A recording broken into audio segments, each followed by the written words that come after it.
The two target sounds in this lecture are as in girl, and or as in short.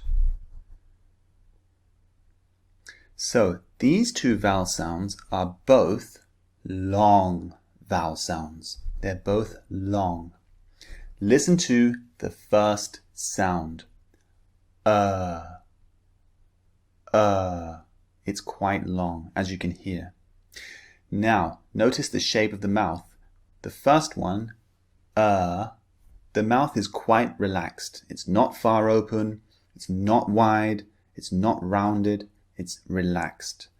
As in girl, girl, Okay. However, the second sound, or. Notice the shape of my mouth. Can you see? What shape is it? Or, as in shorts. Or. The mouth and the lips are rounded. This is very important for producing this sound, the second sound. Or. So look at the shape of my mouth again for both sounds. Girl, and or, shorts. Okay, very important to produce the right shape for making the sounds. Now, let's look at the target sound practice. Let me point something out before we start this. And or very often produce sounds for the R sound, the R letter in English. For example, short, S-H-O-R-T. Again, we looked at the letter R in a previous lecture, and in some cases in British English, the R is not pronounced. These two vowel sounds replace the R sound in many, many words. The first vowel sound, girl. The R in girl is not pronounced. In the second vowel sound, or, shorts. The R in shorts is not pronounced either. Again, this is British English. In American English, the R is pronounced in these cases. But in British English, we simply use a long vowel sound instead of pronouncing the R.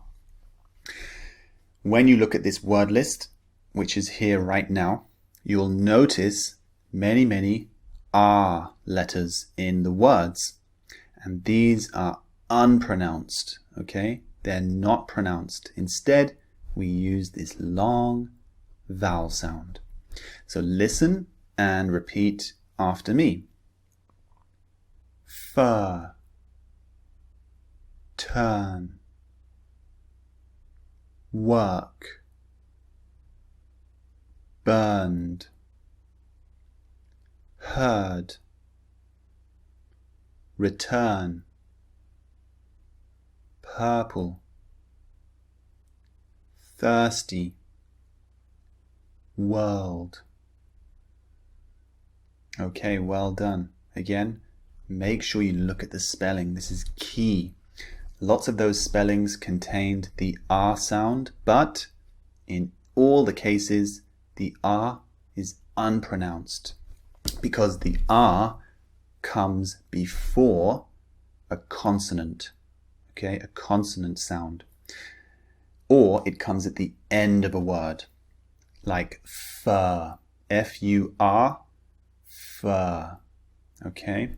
So start to notice these patterns between the relationship of spelling and sound. Now, let's look at the second target sound. The sound is or. Remember the shape of the mouth, the lips are very, very rounded. Or, and it's a long sound. So let's start. Look at the words and repeat after me. Walk, for, Pour, ball, sport, daughter, morning, reporter, water.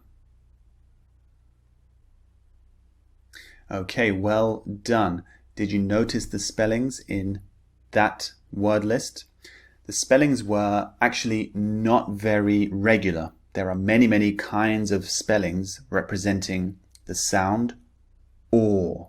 For example, walk, W-A-L-K, and for, F-O-U-R. Remember, the R at the end in English, in British English, is unpronounced. Another spelling, P-A-W, pour. So for this particular sound, there are many different spellings. There's no real pattern. Sometimes, very often, we have O-R. For example, F-O-R, for, or morning, M-O-R-N-I-N-G. But apart from this rule, there are many different spellings for this sound. So just be aware of that. Now let's look at the minimal pairs for these two sounds. Is on the left and or is on the right. So listen to each pair and repeat. Shirts, shorts. Fur, for. Turn, torn. Burn, born. Herd, hoard. Working, walking. Okay, well done. Excellent. I hope the sounds now are much clearer for you. Remember the first one, the mouth is relaxed. The second one, or, the mouth is rounded. Let's look at the target sounds in use now.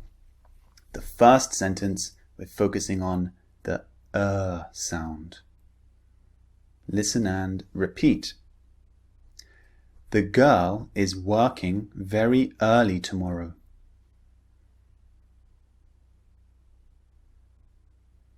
And sentence 2. My 4-year-old daughter, Laura, is talkative. And the third sentence with a mix of the two sounds. At 4 o'clock, let's go for a walk to see the early birds eating the worms. Okay, well done. Fantastic. Remember, as always, download the resources and I'll see you in the next lecture.